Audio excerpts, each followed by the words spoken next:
Oui, ça y est, j'ai mis Bonjour l'enregistrement. à tous. Ok. Bonjour à tous. Aujourd'hui, nous allons parler de la tfila, le fait de prier à Dieu. Comme nous savons que la tfila, prier, est une mitzvah d'ordre rabbinique ou d'ordre thoraïque. Il y a là-dessus une discussion. Est-ce qu'il faut prier tous les jours ou est-ce qu'il faut prier uniquement quand nous avons un souci, nous avons une demande particulière? Et donc là, la tfila deviendrait une mitzvah de la tfila, de prier à Dieu, d'implorer Dieu pour qu'il puisse intervenir dans le besoin souhaité. Là-dessus, il y a une discussion avec le Maïmonide et ainsi de suite. Mais ce qui est certain, c'est que concrètement, les Chachamim ont instauré que nous avons un devoir de prier 3 fois par jour. Donc, tfila de Harvit, la tfila de Shacharit et la tfila de Mincha. Donc, 3 prières, la veille au soir, la veille le jour, le matin, et l'après-midi après Chatzot, c'est-à-dire la moitié de la journée. Le fait de prier à Dieu, de manière générale, lorsque nous disons qu'il faut prier, cela signifie que, essentiellement, on parle de la Hamida. La Hamida, qui est la Shmoneh Esrei, les 18 bénédictions, où il y a des demandes de tous les besoins personnels de l'homme, avec ce qu'on appelle les 3 premières bénédictions, qui sont des bénédictions de Shevach, de louange à Dieu, et il y a les bénédictions de reconnaissance, c'est-à-dire Birkat Haoda, c'est les bénédictions de la reconnaissance à Dieu lors de la fin de la Mida. Et donc, si on regarde bien la Mida, donc la Mida se fait de façon où on est debout, on devra faire 3 pas en arrière, 3 pas en avant pour avoir les pieds joints, et ensuite on va commencer à dire ces prières, et cette prière des bénédictions, c'est justement des Baruch Ata. Il y en a 3 au début qui sont ce qu'on appelle les Shvachim Lakadosh Baruch Hu, c'est des louanges à Dieu, et ensuite on commence à demander des bénédictions personnelles, c'est-à-dire la première c'est Chonen Hadat, c'est remercier Dieu pour la sagesse, l'analyse, la connaissance, donc la réflexion. Nous avons une bénédiction sur la Teshuvah, on remercie Dieu qu'il accepte notre Teshuvah, sur le pardon de nos fautes, sur la délivrance, sur la guérison, la bonne santé, la bénédiction de Birkat Hashanim, c'est-à-dire d'avoir une largesse matérielle, et ainsi de suite. Nous avons toutes sortes de demandes que nous effectuons à travers l'Amida. Et nous terminons par des reconnaissances, donc la bracha de Modim Anachulach. Donc on remercie Dieu de nous avoir donné tous ces bienfaits tous les jours. Et donc, voilà un petit peu comment la Hamida est constituée. Donc, 18 bénédictions, 18 fois nous récitons, nous disons Baruch Ata Hashem, donc on remercie Dieu. Et à un certain moment, il y avait des personnes qui étaient plutôt, comment dirais-je, qui ont nui le judaïsme et qu'on appelait ça la Malchinim, les Zédim. Et donc, ces gens-là ont demandé à Dieu qu'il puisse les écarter de la nuisance qu'ils pouvaient faire au judaïsme. Et c'est pourquoi nous rajoutons une autre bénédiction qui est la bénédiction de Vela Malchinim. Et si on va compter réellement le nombre de bénédictions que nous avons dans la Mida, on va trouver qu'on n'en a pas 18, mais on en a 19. Parce que cette bénédiction a été rajoutée. Cela est la prière de la Hamida. La Hamida se répète 3 fois par jour, donc comme nous l'avons évoqué tout à l'heure, Shacharit, Mincha et Arvit. Dans la tfila, dans la prière de manière générale, il y a toujours une prière avant la Hamida. Alors, dans la tfila de Arvit, nous avons ce qu'on appelle les birkot kriyat shema, les brachot du Shema Israël. Alors, le Shema Israël fait partie de la tfila, mais le Shema Israël, ce qu'il faut savoir, c'est que c'est une mitzvah de la Torah. C'est une mitzvah obligatoire, toraïque, que nous devons réciter le Shema Israël 2 fois par jour. Nous avons une mitzvah de la Torah qui est de réciter le Shema Israël b'shorbecha uvkumecha, c'est-à-dire à ton coucher et à ton lever. Cette mitzvah de la Torah, telle que nous avons l'obligation de le faire, on peut s'y acquitter avec la prière de Harvit la veille au soir. Donc, lorsqu'on va prier Marie, à ce moment-là, on va réciter le Shema Israël dans la prière de Harvit. Et en effet, les Chachamim ont instauré là-dessus des bénédictions avant le Shema Israël et après le Shema Israël. Donc, on va réaliser la mitzvah de la Torah qui est une mitzvah indépendante de la tfila. C'est-à-dire qu'il y a une mitzvah à part entière qui est de réciter le Shema Israël. Et on va revenir là-dessus sur cette mitzvah de Shema Israël, de remercier, de s'attacher à Dieu par la prononciation de ce Shema Israël. Mais en tout cas, nous avons une mitzvah de réciter le Shema Israël le matin et le soir. Et c'est pourquoi cette mitzvah de Shema Israël, elle est accompagnée de bénédictions que les Chachamim ont instaurées. Mais si pour des raisons X, Y, le temps du Shema Israël serait dépassé, alors à ce moment-là, on ne va pas faire les bénédictions avant et après, mais on va directement réciter le Shema Israël. Et c'est pourquoi, le soir, on récite le Shema Israël. Alors, le mieux, c'est de faire la prière de Harvit, et à ce moment-là, on accompagne à ce Shema Israël tout ce qui est la mitzvah des Chachamim, donc les brachot, les bénédictions qui vont avec, et la Hamida pour conclure. Et le matin, nous avons une prière qui est beaucoup plus longue. Dans Shacharit, on a ce qu'on appelle Psuké des Imra et ensuite les Birkot Kriyat Shema. Donc, Psuké des Imra, c'est des parties de Teilim, de psaumes qui ont été instaurés par les Chachamim que nous devons réciter dans le Shema Israël. Et ensuite, nous avons les brachot, comme le soir, qui sont avant la mitzvah de Shema Israël et après. Mais parfois, on n'a pas fait la prière de Shacharit à l'heure, et donc on risque de dépasser le temps de cette mitzvah de Kriyat Shema qui doit se faire au matin.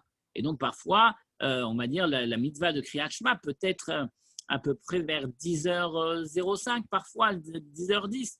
Donc, à ce moment-là, nous allons réciter le Shema Israël avant l'heure exacte qui est définie dans le Shulchan Aruch, dans la Halacha, et comme ça, on s'est acquitté de la mitzvah de Shema Israël, même si ensuite, on va le réciter à nouveau dans la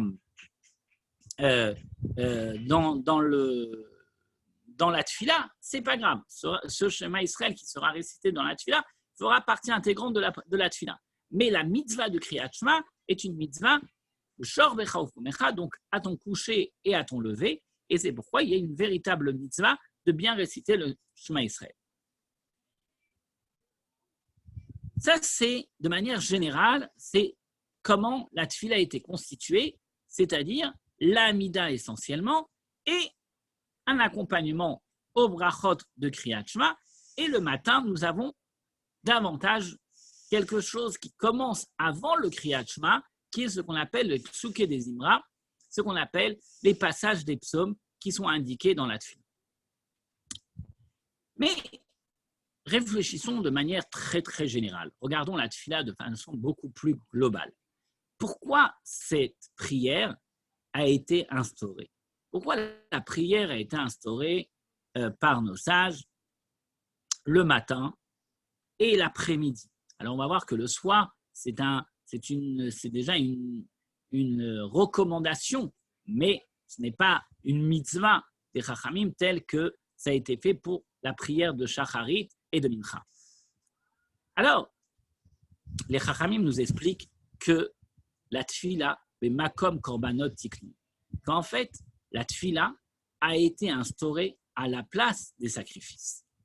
Et donc, du fait que nous devons prier, et tout simplement parce que nous n'avons plus aujourd'hui la possibilité d'amener les sacrifices.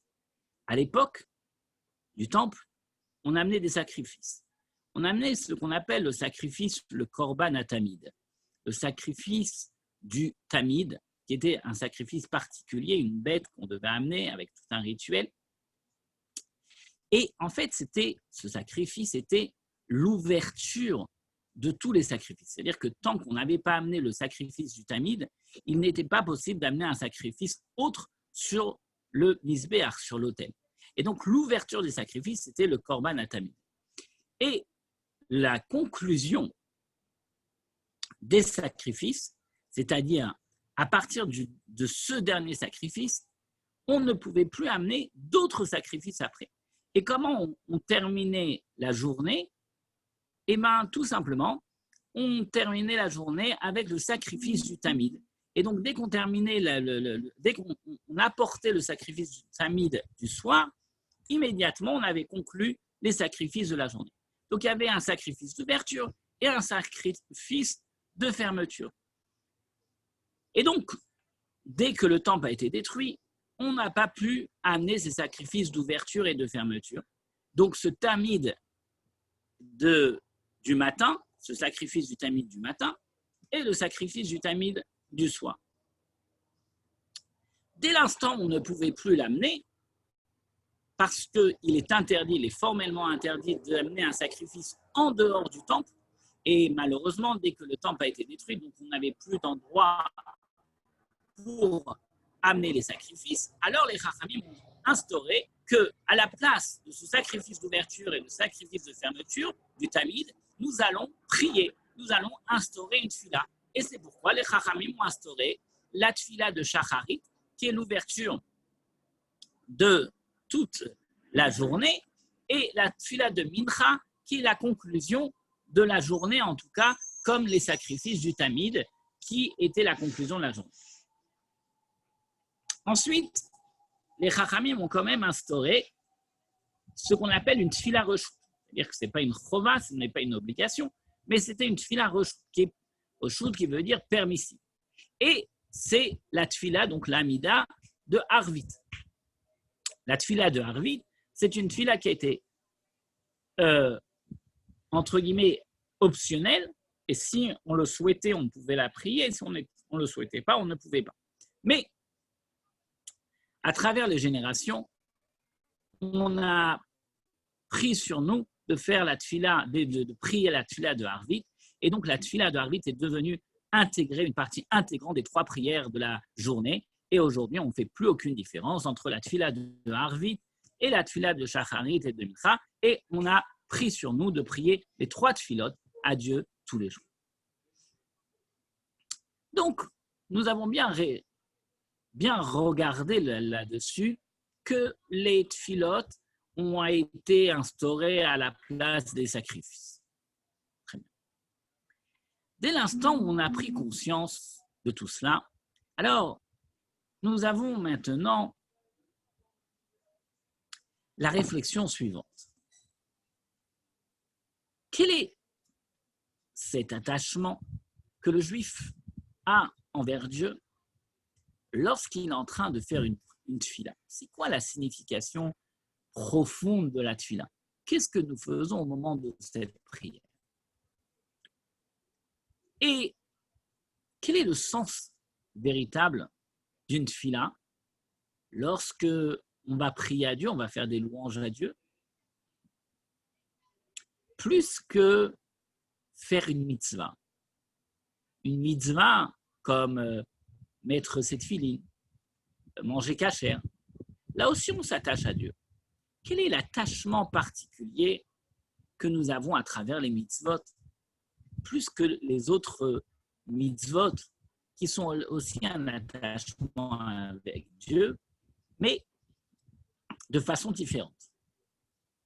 Alors, d'abord, pour comprendre quelle est la particularité de l'attachement avec Dieu pendant la tefila, il faut prendre un petit peu de compréhension, de réflexion sur la manière comment on commence cette tefila.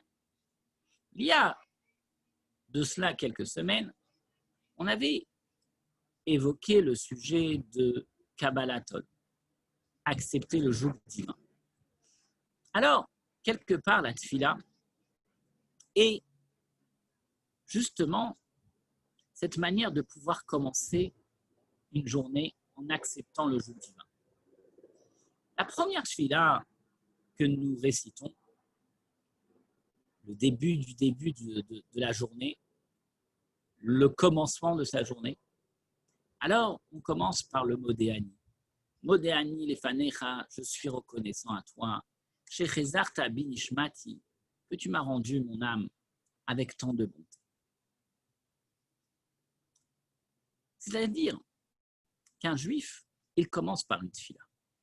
Il commence sa journée par la prière. La prière est le point de départ de sa journée. Et normalement, un juif n'a pas le droit de commencer sa journée tant qu'il n'a pas prié.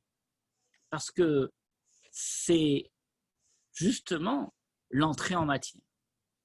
En matière du monde matériel.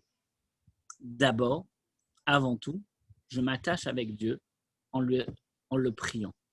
Et une fois que j'ai prié à Dieu, alors, à ce moment-là, je peux aller travailler dans n'importe quel domaine. Mais la tefila est le point du départ. Ce modéani, c'est tout simplement une reconnaissance. Une reconnaissance à Dieu d'avoir pu ouvrir les yeux. Car ouvrir les yeux tous les matins n'est pas naturel, n'est pas évident. On n'est pas certain, il n'y a aucune certitude que le soleil va se lever tous les matins. On n'a aucune certitude que Dieu nous rendra notre âme le matin en se levant. Et donc, le fait de pouvoir ouvrir les yeux, c'est déjà un modéani. C'est déjà un moment de reconnaissance à Dieu. Nous avons un devoir d'être reconnaissants, de tout simplement pouvoir ouvrir les yeux. Et ensuite, lorsque nous commençons à regarder les brachot, les bénédictions du matin, c'est que du remerciement, c'est que des reconnaissances. La deuxième chose que nous faisons, nous allons nous laver les mains. Asher Kedeshanu al Netilat Yadayim. Quel est le sens de cette bracha que nous faisons tout de suite après avoir récité le Modéani? On va se laver les mains. On va se laver les mains pour enlever l'impureté, qui est quelque chose de très spirituel, très divin, que nous avons sur nos mains. Et une fois que nous avons lavé les mains, et nous allons réciter la bracha Asher Kideshanu b'mitzvotav etzivanu al netilat yadayim. Et ainsi de suite. Toute la suite des brachot, alors on remercie Dieu de pouvoir nous habiller, on remercie Dieu de pouvoir nous donner la distinction entre le jour et la nuit, entre les choses, de nous avoir donné la force de pouvoir reprendre notre journée, et ainsi de suite. Toutes les bénédictions que nous récitons dans les brachot du matin. Mais après avoir dit toutes ces bénédictions, nous allons réciter un Yiratzon. On va demander à Dieu qu'il n'y ait pas de faute, on ne soit pas dans une épreuve quelconque. Et on remercie Dieu pour sa grande bonté. On va remercier Dieu sur le fait de nous avoir donné la Torah, et ainsi de suite. Lorsque nous regardons toute la suite des brachot, c'est des remerciements à Dieu, des reconnaissances à Dieu de tout ce qu'il nous donne. Et juste ne pas être ingrat, ne pas se dire que toute la santé, tout ce que j'ai au quotidien, c'est normal. Car il n'y a pas de normalité.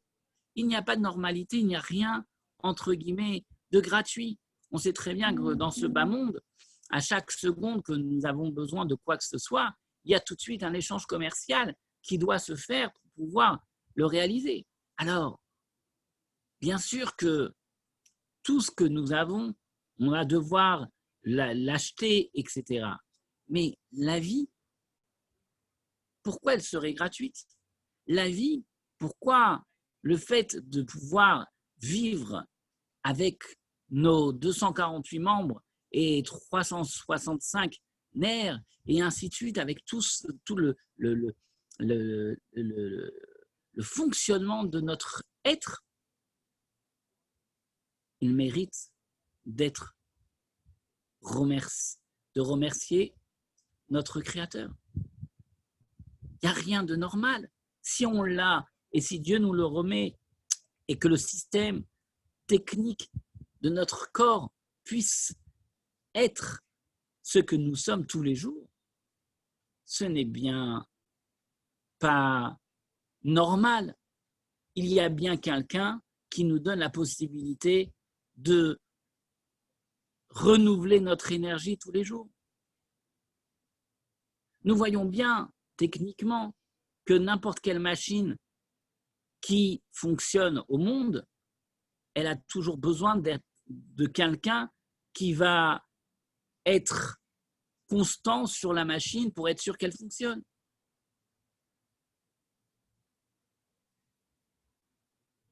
Alors, si une machine, on a besoin de quelqu'un qui soit présent, à plus forte raison, la machine humaine, la nature, il y a bien un maître à cette créature, à cette création, qui puisse faire en sorte qu'à chaque seconde, elle puisse exister. Et donc, c'est la moindre des choses, que la première chose de ma journée, c'est de remercier mon Créateur que l'appareil, que mon être tel que je fonctionne puisse exister. Que mes neurones, mon intellect, mes sentiments, ma vie, ma santé, ma sensibilité, dans tout ce que je suis. Il faut bien remercier mon Créateur. Il n'y a rien de naturel, il n'y a rien de normal. Il y a bien quelque chose qui me donne cette vie. Et donc, c'est pourquoi la tefila est la première chose à faire. La première chose à faire, c'est déjà mon être, mon essence. Qui suis-je? Comment j'existe? Tout simplement. Lorsqu'un juif récite cette tefila, il remercie Dieu de lui donner son existence. De donner son existence en tant qu'être humain, avec tous les bienfaits et tout le fonctionnement de son corps. C'est ce qui est indiqué dans la tefila. C'est là, ces mots-là de la tefila sont justement ce remerciement à Dieu de pouvoir vivre.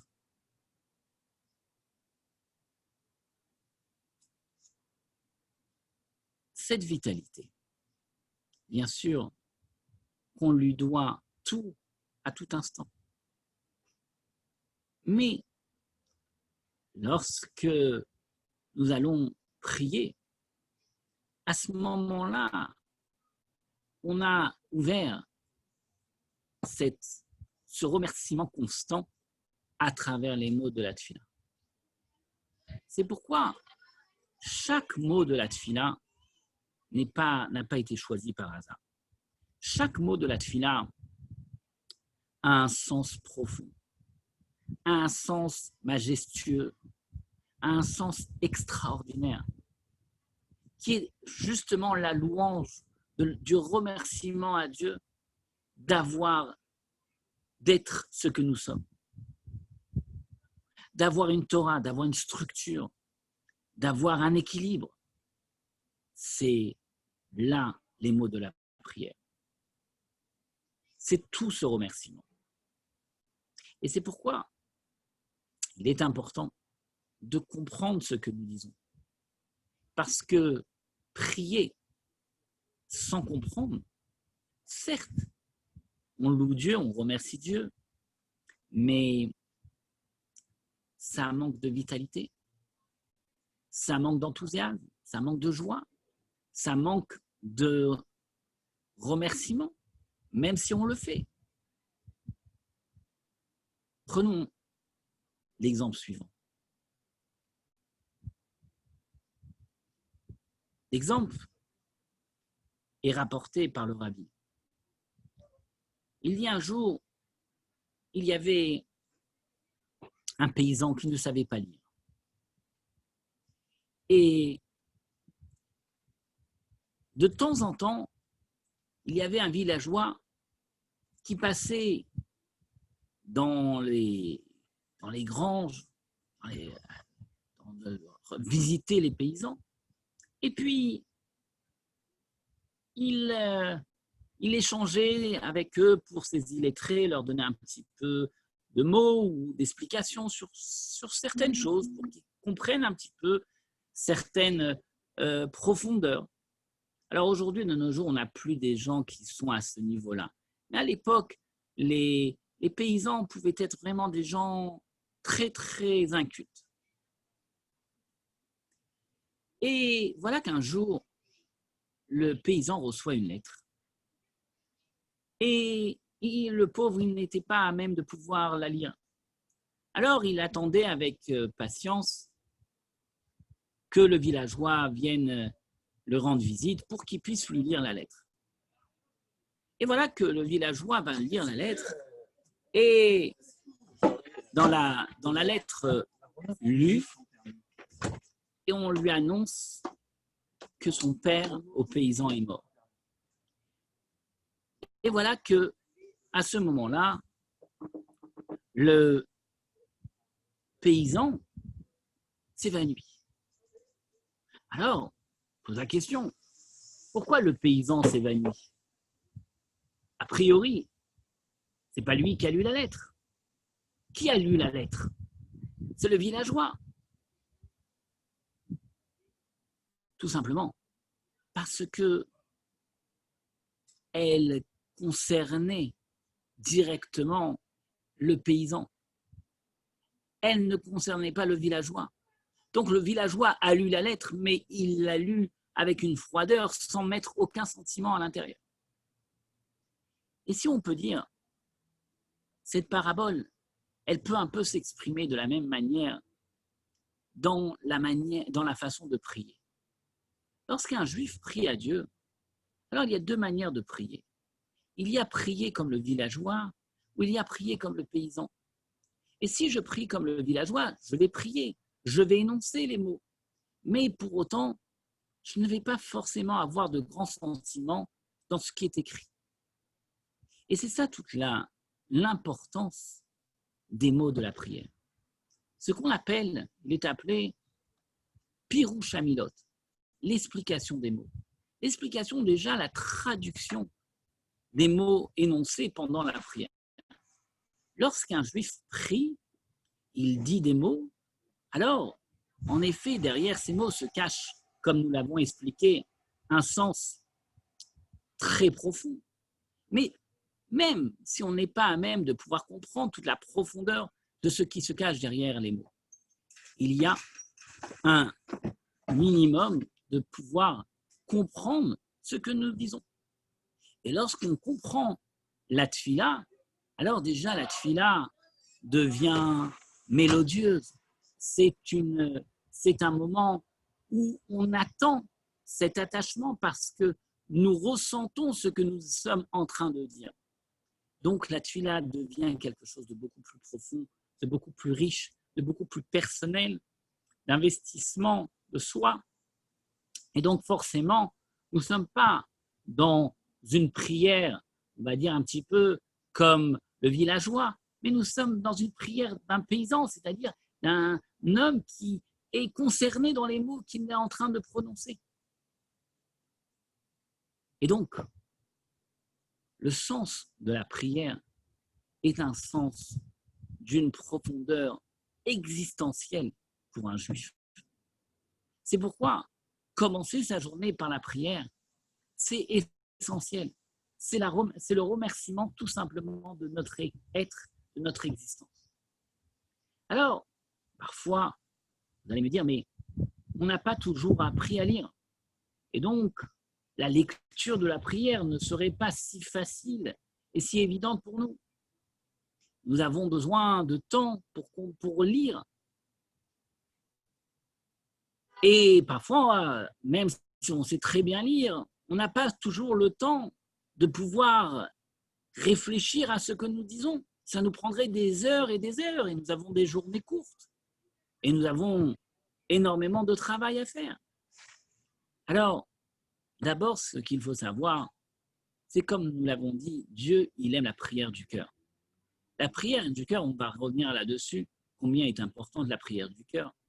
Mais la prière du cœur est quelque chose d'essentiel. Pourquoi?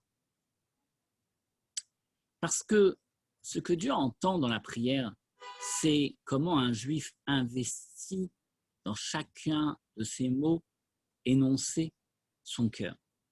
Et lorsqu'un juif il est en train de lire Baruch Ata Hashem et ainsi de suite, il prend du temps pour dire les mots. Et à côté, il a un ami qui fait Baruch Ata Hashem. Alors, il se sent parfois un petit peu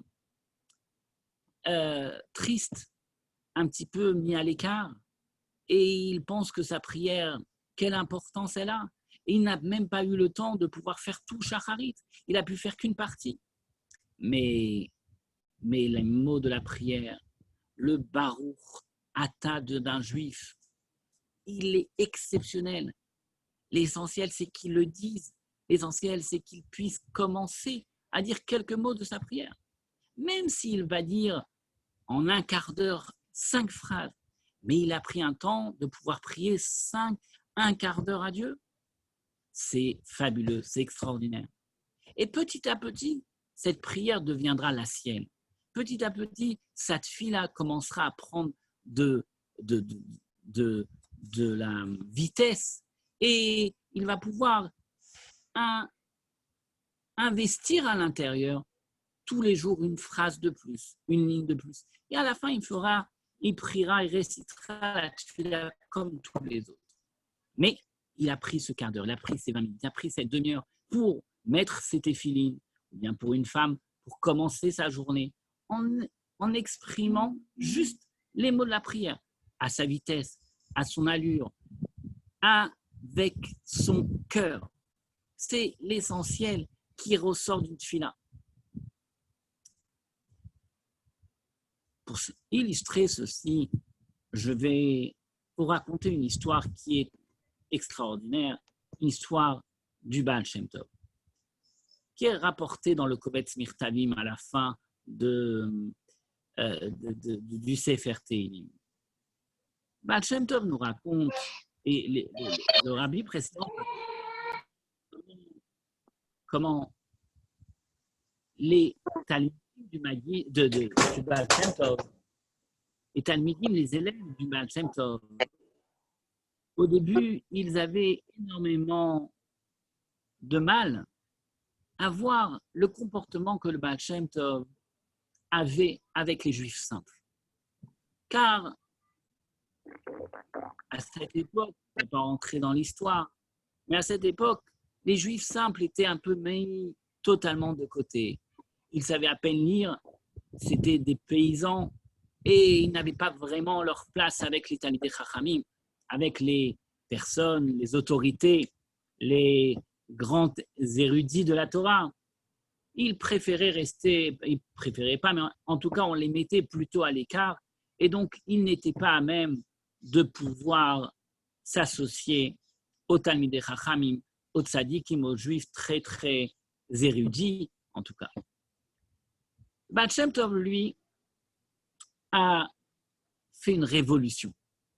Car le Baal Shem Tov, il a appris aux Talmidei Chachamim, aux érudits de la Torah, à ne pas faire de scission entre les juifs simples et les juifs érudits.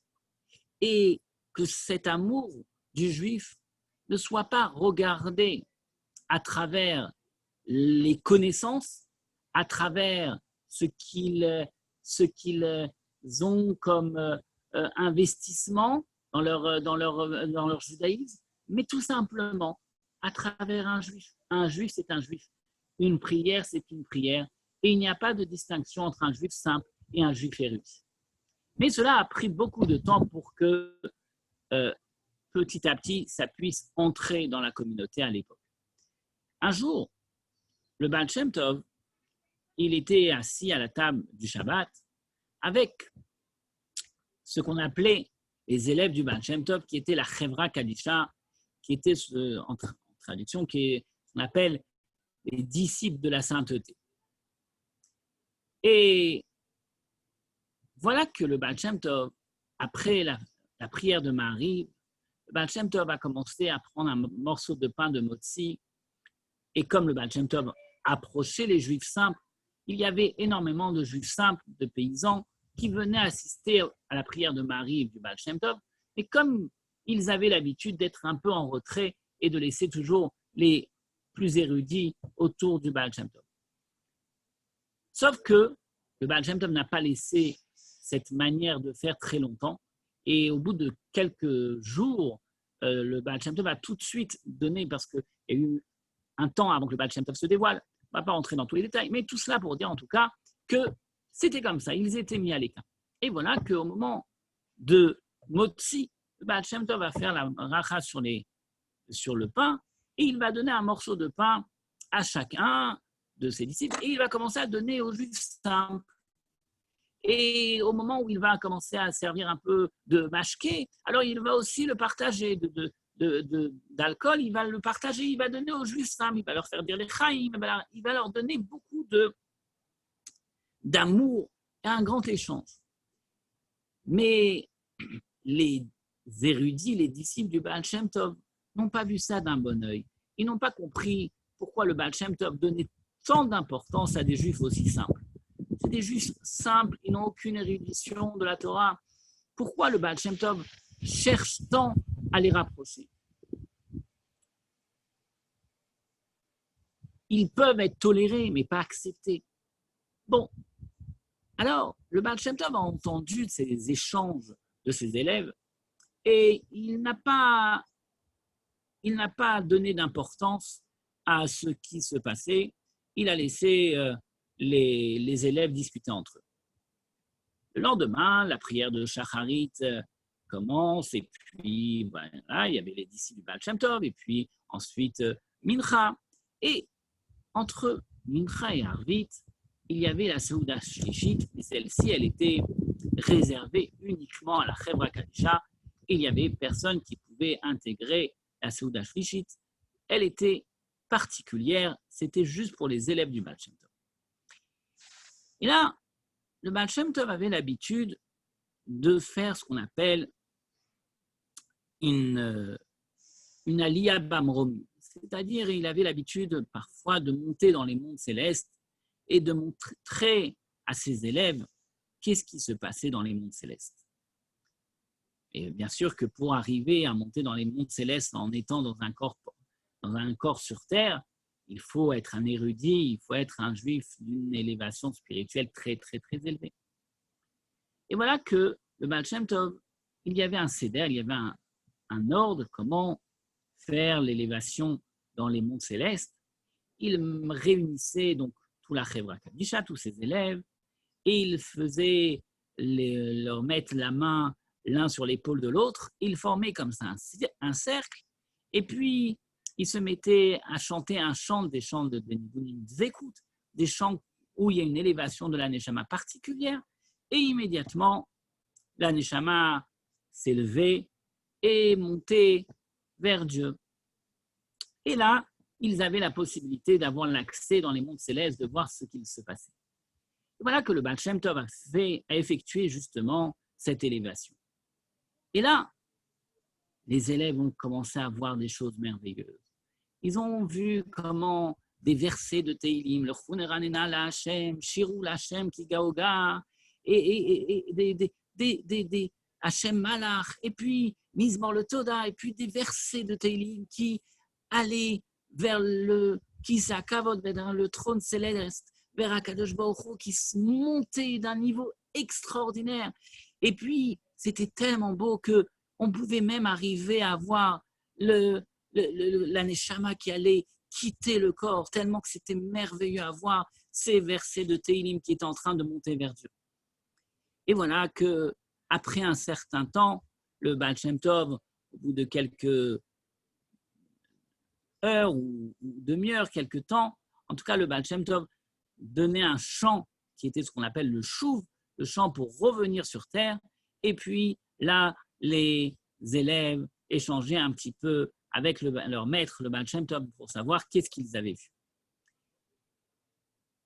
Et au moment du retour, lorsque tous les élèves étaient subjugués par ce qu'ils avaient vu, il y a eu un moment d'une émotion très forte. Et le Baal Shem Tov leur a dit, vous avez vu? Et les élèves ont dit, c'était extraordinaire. Alors, le Baal Shem Tov leur dit, savez-vous ce que vous venez de voir? C'est tous les versets de Teilim des paysans qu'ils sont en train de réciter pendant qu'ils labourent la terre, ou bien pendant que Shmuel est en train de cuire son pain, et ainsi de suite. Chacun de ces juifs simples récite des Teilim, et ces Teilim montent chez Dieu avec une ferveur extraordinaire. Comprenez-vous pourquoi un juif simple n'est pas différent d'un érudit? Et on ne peut pas connaître la valeur des mots prononcés, énoncés de la bouche d'un juif. Et là, les élèves du Baal Shem Tov ont eu honte parce qu'ils avaient compris ce que le Baal Shem Tov avait bien entendu, ce qu'il se disait la veille au soir. À partir de ce moment-là, ils ont compris la grandeur d'un juif simple et que des mots de Torah ou des mots de la tfila mal prononcés, mais avec tant de cœur, combien elles pouvaient avoir une place chez Akadosh Baruch Hu. Et c'est pourquoi ce qui est important dans la tfila, c'est de prendre un temps pour prier. Peu importe comment je prie, l'essentiel c'est de prendre un temps pour la tfila. Un temps où je suis en connexion directe. Un temps où je suis en train d'échanger et d'avoir mon âme, mon corps, qui, pendant ce quart d'heure, cette demi-heure, le Shabbat, on peut prendre plus de temps, il y a un échange, il y a un attachement profond entre moi et mon Créateur. Je ne suis pas en train de commencer ma journée et tout de suite, je suis devant mon ordinateur, devant mon smartphone, et ensuite, je suis déjà dans mon travail, dans mes soucis ou dans les problèmes que je vais devoir gérer. Oui, ça c'est justement lorsque l'homme commence la journée en tant qu'un homme avec les hommes, avec les autres. Donc, il n'a pas de moment où il va avoir un véritable échange entre lui-même, puisqu'en fait, cette fille-là, c'est un échange avec lui-même. Du fait que Dieu il est omniprésent et il entre à l'intérieur de chaque juif puisqu'il lui donne la vitalité. Donc, lorsque je prie, je me retrouve avec Dieu et en même temps, je me retrouve avec moi-même. C'est une seule et même identité que je suis en train de faire vivre à l'intérieur de moi-même. Ce moment, il est essentiel dans la vie d'un juif. Quand un juif prie, alors, il commence sa journée avec un échange entre lui et son Créateur. Après, il peut avoir un échange entre lui et ses créatures, les créatures de Dieu, les hommes, les êtres humains. Mais la première chose, il faut d'abord, et on a un besoin, plus qu'un devoir, d'avoir cet échange entre nous et notre Créateur. Et c'est pourquoi ce quart d'heure, cette demi-heure, cette mise des téphilines, où on va commencer sa journée en disant à Dieu merci, merci. Et on va dire merci avec le Baruch Ata qui va prendre du temps. Et puis, on va dire merci avec une tefila que parfois, elle est plus rapide, parce qu'on sait bien lire. Mais on va s'attarder sur un passage de la tefila. On ne va pas lire toute la tefila sans limite, sans arrêt.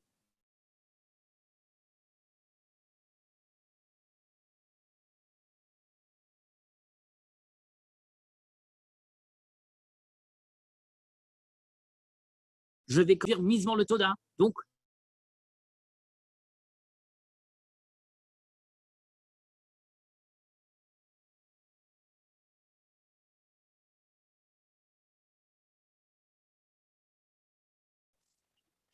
le mort qui a été écrit par David Amelech pour remercier Dieu de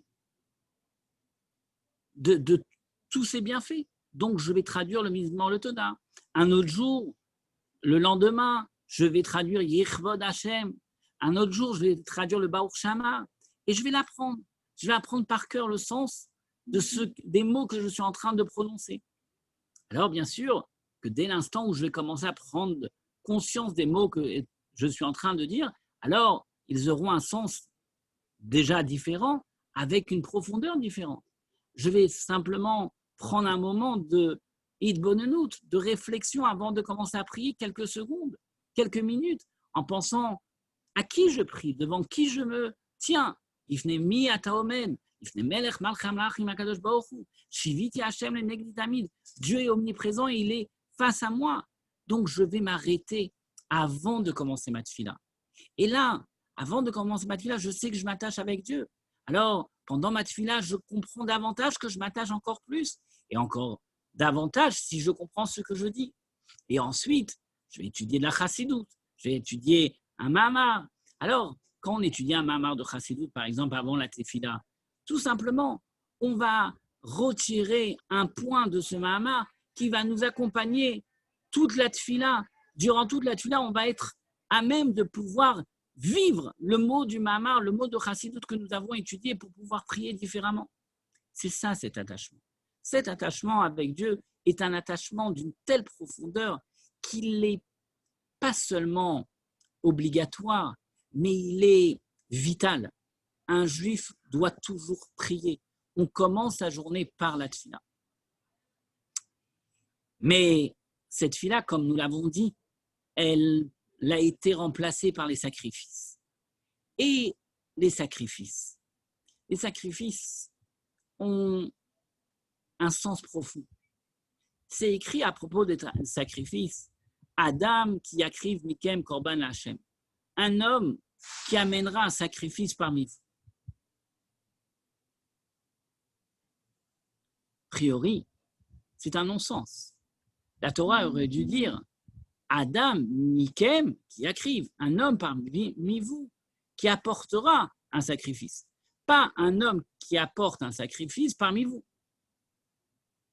Et l'Admor Zaken explique dans l'Écoute Torah que, en fait, pourquoi Adam qui akriv mikem, c'est-à-dire que l'homme, pour amener un sacrifice, alors très souvent, pourquoi on amenait des sacrifices? C'était pour des expiations de fautes, ou bien pour remercier Dieu. Alors, une fois que nous avons amené le sacrifice, il y avait dans le temple un feu qui descendait de là-haut sur le misbéach, sur l'autel, et qui emportait quelque part, qui montrait que Dieu a exaucé, a accepté le sacrifice. Et c'est comme ça qu'on savait si le sacrifice d'un juif avait été accepté ou non, lorsqu'on voyait ce feu descendre. Et l'Admor Zaken explique que, en fait, le sacrifice, c'est ce qu'on appelle un doron la Hashem. C'est un cadeau pour Dieu. C'est-à-dire qu'un juif, il doit avoir une préparation pour amener ce sacrifice. Ce n'est pas juste j'amène un sacrifice et je suis expié. J'amène un sacrifice et Dieu accepte le cadeau. Non, il faut Adam qui yakriv mikem. Il faut d'abord être makriv mikem, ça veut dire amener une partie de soi pour apporter le sacrifice. Cela signifie quoi? Qu'il faut apporter, qu'il faut amener une partie de soi. Tout simplement, un juif, lorsqu'il amenait un sacrifice, il devait d'abord faire un travail de rétrospection pour être en mesure d'amener ce sacrifice. Et s'il n'avait pas fait de travail de rétrospection, alors il n'a pas amené un mikem, il n'a pas amené une partie là de lui-même. Ça veut dire que dans ses sentiments, sa réflexion, son intellect, son attachement à Dieu, il n'y a pas eu de remise en cause. Donc, amener un sacrifice de cette manière, cela n'est pas appelé un cadeau. Le cadeau peut être fait uniquement si en amont, nous avons fait tout ce travail d'investissement de sa personne pour amener ce sacrifice à Dieu. Alors, c'est exactement la même chose dans la tfila. Étant donné que la tfila a été amenée, a remplacé les sacrifices, alors la prière aujourd'hui, c'est justement ce Adam qui yakriv mikem. De quelle façon un juif va se rapprocher de Dieu? C'est-à-dire comment il va amener sa tfila à Dieu. Et de la manière comment il va apporter sa tfila à Dieu, Dieu va exaucer sa prière. Mais il faut d'abord une akrava. Il faut d'abord un moment de rapprochement à Dieu. Et lorsqu'un juif, il se rapproche de Dieu, et de quelle manière il se rapproche? Tout simplement en pensant à lui. En pensant à Dieu. Quand il va faire cette tfila, ce ne va pas être une tfila mécanique. Parce qu'il a l'habitude de réciter les mots, donc il répète ces mots à longueur de journée ou jour après jour. Mais il y aura un sens, il y aura une profondeur, il y aura un modéani particulier aujourd'hui, un baor ata différent aujourd'hui, parce qu'il se rapproche lui-même de Dieu. Il va d'abord et avant tout réfléchir envers qui il se rapproche, avec qui il est en train de s'unir. Et lorsqu'un juif prend conscience de l'unité qu'il y a entre Dieu et sa créature, entre lui et son créateur, alors déjà, rien que de prendre conscience de cela, sa journée est complètement différente. Parce que dès l'instant où le juif s'attache avec l'infini de Dieu, alors il fait entrer en lui, dans sa perception de la vie, une notion d'infinité, une notion du divin. Et donc, il va aborder la vie de façon complètement différente, parce que cette fille-là lui aura donné une partie de soi, parce que complètement au-delà, il y aura un dépassement de soi, au-delà même de la terre. Il va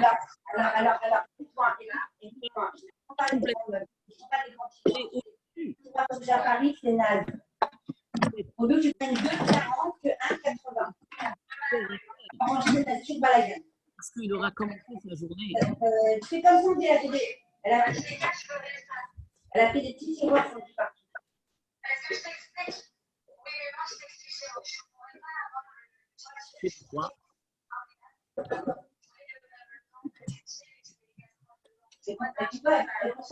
est-ce que pas dans l'angle là-bas?